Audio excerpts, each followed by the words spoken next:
bude pre neho práca ľahšia ako pre koňa s nesprávnou stavbou tela. Dnes je drezúrne jazdenie špičkovou športovou disciplínou, ktorá predvádza najdokonalejšie využitie schopností koňa. Drezúrne jazdenie má niekoľko stupňov obťažnosti, tak ako parkour.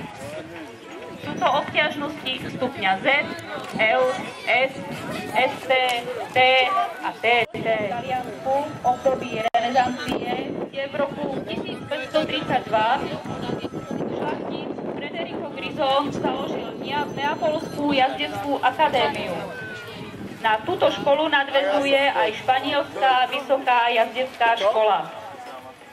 Všetky základné prvky vysokej školy jazdeckej boli vytvorené v rámci vojenského výcviku a teda v praxi plnili významnú bojovú funkciu. Prvá drezúrna úloha sa išla na olympijských hrách v roku 1912. Úspech správneho jazdenia, či už len pre potešenie, alebo v ktoromkoľvek jazdeckom odvetví sa skrýva v drezúre, pretože jej cieľom je dosiahnutie absolútneho súladu koňa s jazdcom. Drezúra ako šport je príprava koňa do výnimočne vysokej úrovne. Pri vykonávaní drezúrnych úloh má koň pôsobiť dojmom, že vlastne všetko, čo sa od neho žiada, robí dobrovoľne a sám.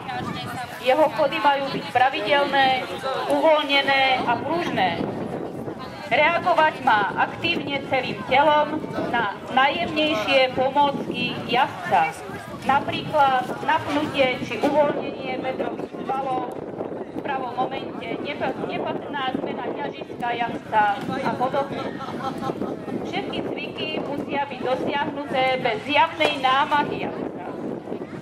Drezúra je a je tiež ako parkour riadená Medzinárodnou jazdeckou federáciou FEI, pričom sa drezúrne úlohy delia na národné a medzinárodne uznávané.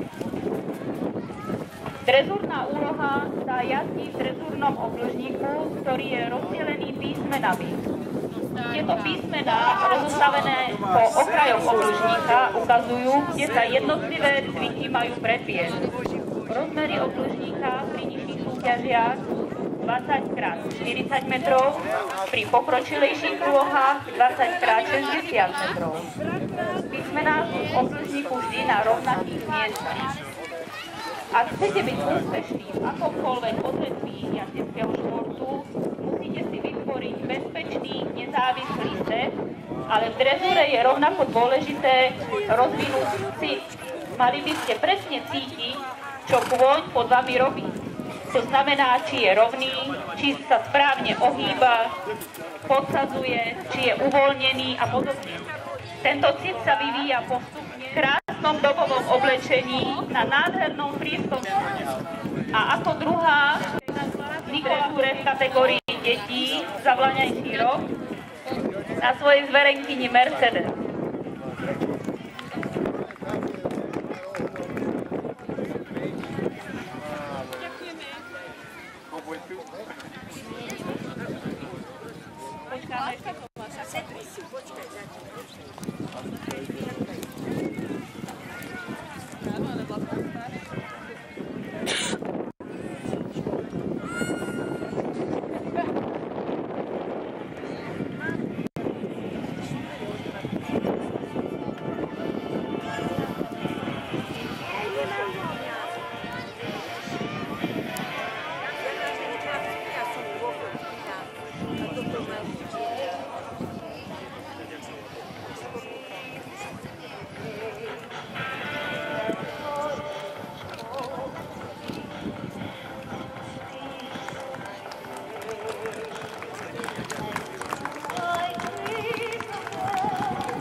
No ja som včera na parku